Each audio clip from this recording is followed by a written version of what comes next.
علی بھائی اگلا سوال ہے، آج کل سردیوں میں نماز پڑھنے کے لیے وضو اور غسل کرنا ایک نہایت دشوار کام ہے، کیا ایسی صورتحال میں تیمم کے ذریعے کام چلایا جا سکتا ہے؟ باقی سارے کام تو آپ چلا رہے ہیں، نماز کی باری آئی ہے فوراً تیمم کے اوپر چھلانگ لگا دیتے ہیں۔ تیمم کے لیے بھی کچھ شرائط ہیں، جب اس ایکسٹریم کو پہنچ جائے معاملہ تو پھر آپ کریں۔ آپ کو اللہ نے کئی اور آسانیاں دی ہیں کسی بھی قدغن کے بغیر، کہ جس کو آپ سردیوں میں اویل کر کے آپ اس تکلیف سے بچ سکتے ہیں۔ مثلا میں سمجھتا ہوں سب سے بڑی یہ آسانی ہے کہ آپ پاؤں کا مسح کر لیں جرابوں اور موزوں کے اوپر۔ زیادہ مسئلہ پاؤں کو دھونے کا ہی ہوتا ہے، کیونکہ پاؤں ایک بار ٹھنڈے ہو جائیں نا تو ان کو گرم کرنے کے لیے رضائی کے اندر بھی بعض اوقات نہیں گرم ہو رہے ہوتے۔ ٹھیک ہے، ویسے اس کا بھی طریقہ آپ کو بتا دیتے ہیں۔ یہ جو یہ کولڈ ڈرنکس والی بوٹلز ہوتی ہیں نا، ان کے اندر آپ گرم پانی ڈال کے نا اس کو آپ رضائی میں اندر رکھ لینا، اس کے اوپر پاؤں رکھ لیں تو جلدی گرم ہو جاتے ہیں۔ وہ بھی آپ کو طریقہ بتا رہے ہیں ہم۔ تو اس لیے پاؤں دھونے میں تردد ہوتا ہے، تو وہ آپ کو اللہ نے آسانی دے دی ہے۔ وہ صحیح مسلم میں حدیث ہے مولا علی علیہ السلام سے ہی کہ نبی علیہ السلام نے مقیم کے لیے 1 دن اور 1 رات، اور مسافر کے لیے 3 دن اور 3 رات تک پاؤں پہ مسح کی اجازت دی ہے، اگر وہ موزے پہن لیتا ہے۔ ایک دفعہ وضو کر کے موزے پہن لیں تو آپ 24 گھنٹے تک اس کے اوپر مسح کر سکتے ہیں۔ باقی ایک پورا ڈیٹیل ٹاپک ہے، اس کے اوپر الگ سے میری ویڈیو ہے، آپ جا کے یوٹیوب پہ لکھیں نا جرابوں اور موزوں پہ مسح۔ جرابوں پہ بھی مسح درست ہے، موزوں پہ بھی درست ہے۔ جرابوں کی حدیثیں علیحدہ سے ہیں، اسے جرابین عربی میں کہتے ہیں، اور جو چمڑے کے موزے ہیں انہیں کہتے ہیں خفین۔ خفین کی حدیثیں الگ سے ہیں، یہ دونوں پر درست ہے۔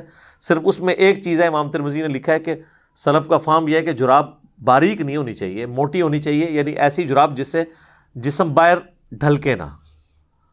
تو ہماری عموماً جتنی جرابیں اس وقت ہم پہنتے ہیں نا وہ موٹی جرابیں ہی ہوتی ہیں، سوائے عورتیں جو گرمیوں میں وہ باریک جرابیں پہنتی ہیں، وہ تو کون پہنتا ہے سردیوں میں، اس کو پہنا نہ پہنا برابر، اس سے ٹھنڈ تو رکنی نہیں ہے۔ عام ہماری جتنی جرابیں اس وقت جو چائنا کی یہاں پہ بک رہی ہیں وہ موٹی جراب ہے، تو آپ اس کے اوپر مسح کر سکتے ہیں۔ تو آپ سردی میں کریں، ایک بار فجر کی نماز پڑھ کے تو پہن لیں جرابیں، آپ پھر اگلی فجر پہ جا کے دوبارہ وضو کر لیں۔ تو اس طرح پھر آپ کے پاؤں بھی جو بعض لوگوں کے پھٹ جاتے ہیں تو بڑی آسانی رہتی ہے۔ ظاہر ہے یہ لوگ اس فیسلٹی سے محروم اس لیے بھی کرواتے تھے، وہ کہتے ہیں کہ چمڑوں کے موضوع پہ ہوتا ہے، جو حنفیوں نے ایک مصیبت کھڑی کی ہے۔ وہ میں نے جامعہ ترمذی سے بتا دیا ہے کہ امام حنیفہ نے اس قول سے رجوع کر لیا تھا، امام ترمذی نے نقل کیا ہے۔ پوری میری ویڈیو دیکھیں، الحمدللہ اس کی ایسے کتنی لوگوں کے لیے آسانی ہوئی ہے۔ ورنہ تو آپ کو ایک بڑے سائز کے بوٹ خریدنے پڑ جائیں گے اگر آپ نے چمڑے کے موزے پہن کے تو آفیسز میں جانا ہے، تو لوگ تو بڑے پریشان تھے۔ تو سردیوں کے حوالے سے یہ اللہ تعالیٰ نے ایک آسانی دے دی ہے، تو آپ اس کو اویل کریں۔ باقی چہرہ دھونے میں یا ہاتھ دھونے میں کتنا تردد ہے، اور آج کل تو ویسے ہی آلموسٹ گرم پانی اویلیبل ہوتا ہے۔ گرم پانی نہ بھی ہو، تازہ بھی جو کنویں کا پانی ہے وہ بھی نیم گرم ہی ہوتا ہے۔ یہ بہت ٹھنڈا پانی تو وہ پہاڑی علاقوں میں جا کے یا کوئٹہ کے اندر ہوگا جہاں پہ، وہاں پہ بھی انہوں نے اہتمام کیا ہوتا ہے، نیم گرم پانی اویلیبل ہی ہوتا ہے۔ لہٰذا تیمم پہ اس طرح چھلانگ نہیں لگائی جا سکتی آسانی کے نام کے اوپر۔ تیمم پہ وہ شخص جائے گا کہ جس بندے کو ٹھنڈے پانی کو چھونے سے مر جانے کا اندیشہ ہو، یا بیماری کی ایسی ایکسٹریم کو پہنچنے کا اندیشہ ہو کہ اس کی ریکوری ممکن نہ ہو، یا آپ ایسی جگہ پہ ہوں جہاں پہ آپ کے پاس پانی اویلیبل نہ ہو، تو وہ پھر سورۃ المائدہ میں آئے کہ آپ مٹی سے تیمم کر سکتے ہیں۔ سفر میں ہے تو آپ مٹی کا ایک ڈھیلا رکھ سکتے ہیں، گھر میں بھی آپ مٹی کا ایک ڈھیلا رکھ لیں۔ ماربل کے اوپر نہ کریں کیونکہ وہ اجتہادی مسئلہ ہے، اصل چیز مٹی ہے، ایک ڈھیلا رکھ لیں چھوٹا سا اس پہ۔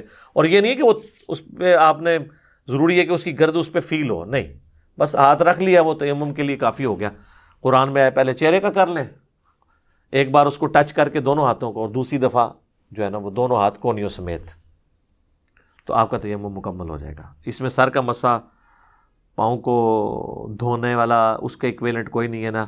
اور ایون یہ بھی آسانی ہے کہ آپ پہ اگر غسل جنابت بھی فرض ہے نا، تو آپ تیمم کا طریقہ سیم ہی ہے جو وضو والا ہے۔ اور ہاں البتہ کپڑے جو گندے ہیں وہ آپ ضرور بدل لیں، تو ادروائز بعض اوقات انسان لیٹ اٹھتا ہے، ٹائم تھوڑا ہے، 5 منٹ رہ گئے ہیں طلوع آفتاب میں، تو ظاہر غسل کریں گے تو لیٹ ہو جائیں گے، تو آپ تیمم کر کے نماز پڑھ لیں۔ اور کپڑے بدلنے کا اگر ٹائم نہیں تو انہی کپڑوں میں پڑھ لیں، نماز درست ہو جائے گی۔ ظاہر ہے وہ ایز اے لاسٹ ریزارٹ ہے، ٹھیک ہے۔ اس میں بہرحال اختلاف ہے، بعض لوگوں کے نزدیک منی ناپاک نہیں ہوتی ہے، لیکن دلائل کی روشنی میں ہمارا موقف تو یہی ہے جو امت کی اکثریت کا ہے کہ منی ناپاک ہے۔ امام شافعی کا یہ موقف غلط ہے، یہ الگ سے ایک ٹاپک ہے، میں صرف اشارتاً یہاں پہ ڈسکشن کر رہا ہوں۔ لیکن مجبوراً اگر کسی کا معاملہ ہے، کئی لوگ تو اکثر نماز کے لیے کہتے ہیں جی کپڑے پلید ہیں، ان کو آگے سے کہنا یہ تسی ہڈے پلید ہی رہندے ہو، یہی کہنا چاہیے ان کو۔ ویسے تو وہ ایک کامن بہانہ بنایا ہوا ہے، تو مجبوراً ہے تو اب کوئی مسئلہ نہیں۔ کئی لوگوں کو اور ایشوز ہوتے ہیں، قطروں کی بیماری بہت ایکسٹریم لیول پہ چلی جاتی ہے، بڑھاپے میں جا کے مثانے کی کمزوری کی وجہ سے وہ پیمپرز باندھتے ہیں، ڈائپرس یعنی استعمال کرتے ہیں، تو ان کے لیے ایک معاملہ ڈیفرنٹ ہے۔ ٹھیک ہے، ایک وقت میں ایک نماز اس طریقے سے وضو کر کے یا تیمم کے ذریعے پڑھ لیں۔ تو سردیوں میں آپ نے یہ والا معاملہ کرنا ہے کہ آپ نے فیسلٹی سردیوں والی وہ آپ اویل کریں کہ آپ تیمم کی صورت میں جب بیماری میں آپ کو اندیشہ ہے، ادروائز یہ جرابوں کا اور موزوں کا مسئلہ میں کہتا ہوں نہیں، کمال چیز اللہ تعالیٰ نے رکھ دی ہے۔ آپ جو ہے نا وہ اس فیسلٹی کو اویل کریں تو آپ کو سردی فیل بھی نہیں ہوگی انشاءاللہ، کیونکہ زیادہ مسئلہ پاؤں کے ساتھ ہوتا ہے، باقی وضو کرنا آسان ہوتا ہے۔ تو تیمم پہ ڈائریکٹ چھلانگ نہیں مار سکتے، ایز اے لاسٹ ریزارٹ ہے جب کوئی اس طرح کی سچویشن ہو، خوف کی حالت ہو، بیماری بڑھ جانے کا خوف یا ٹائم نکل جانے کا خوف، جس طرح آخری وقت میں آپ اٹھیں پھر یہ پانی نہ مل رہا ہو، پھر آپ تیمم کریں گے، ادروائز آپ کو وضو کر کے ہی نماز پڑھنی ہوگی۔ سردیوں میں آپ جو ہے نا وہ جرابوں اور موزوں کے مسے کو یوز کر لیں، یہ انشاءاللہ تعالیٰ آپ کے لیے آسانی ہوگی۔ ٹھیک ہوگی جی؟ علی بھائی اگلا سوال ہے، سخت سردیوں یا گرمیوں میں گھر میں نماز پڑھنا اور نمازوں کو جمع کرنا کہاں تک درست ہے؟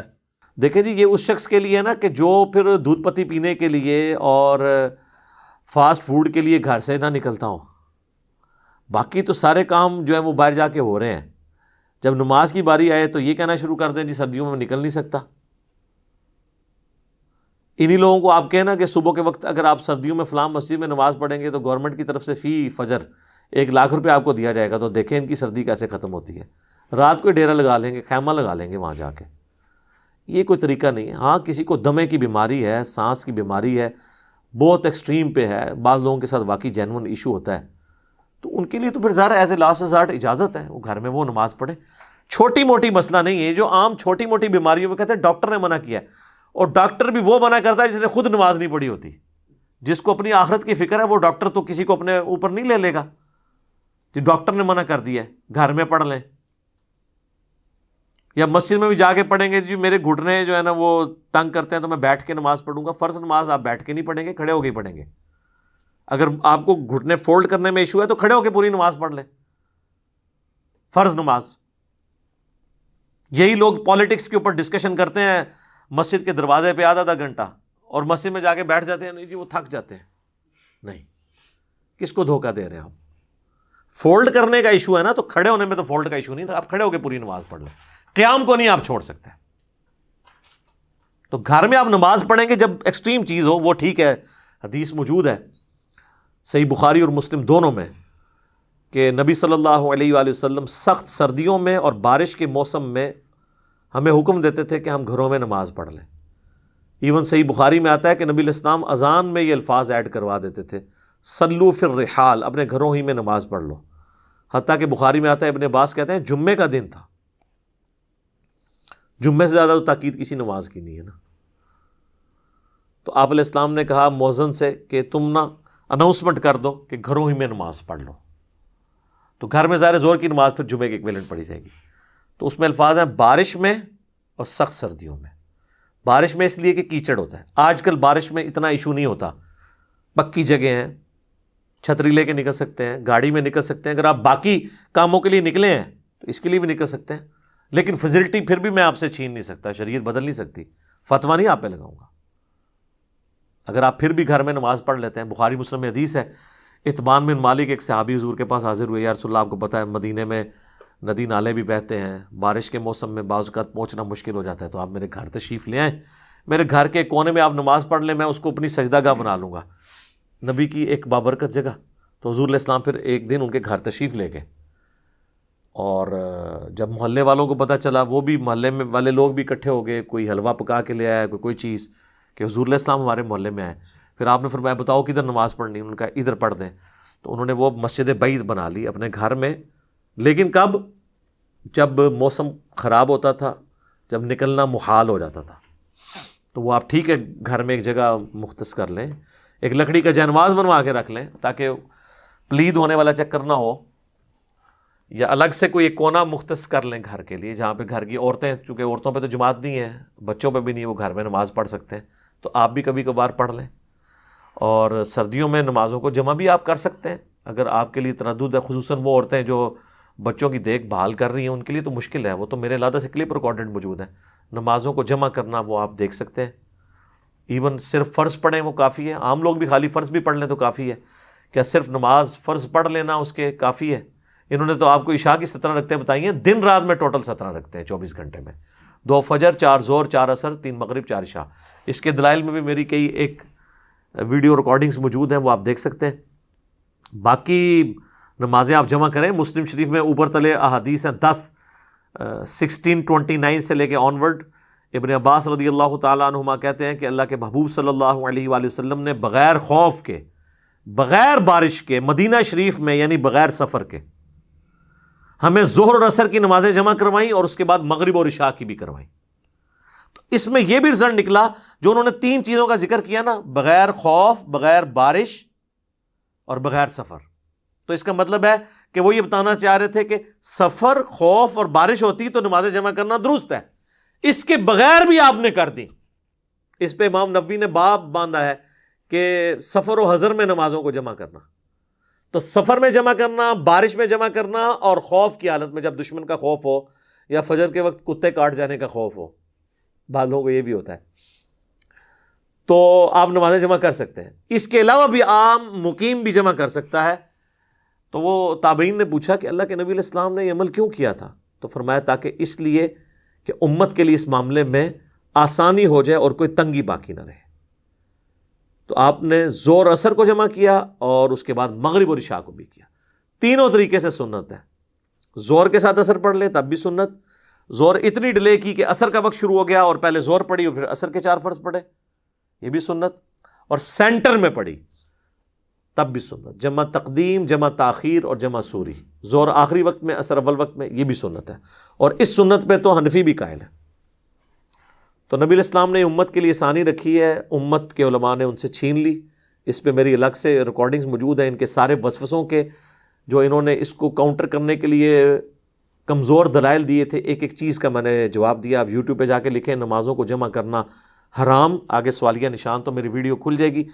تو اس میں نے بتایا. تو سردی کی حالت میں آپ اگر بہت ایکسٹریم بیماری میں ہیں, ایسی بیماری کے جو بڑھ جانے کا اندیشہ ہے, یا آپ کو خوف ہے باہر دشمن کا, تو پھر آپ گھر میں نماز مرد پڑھ سکتا ہے. ادروائز آپ مسجد میں ہی آ کے نماز پڑھیں گے.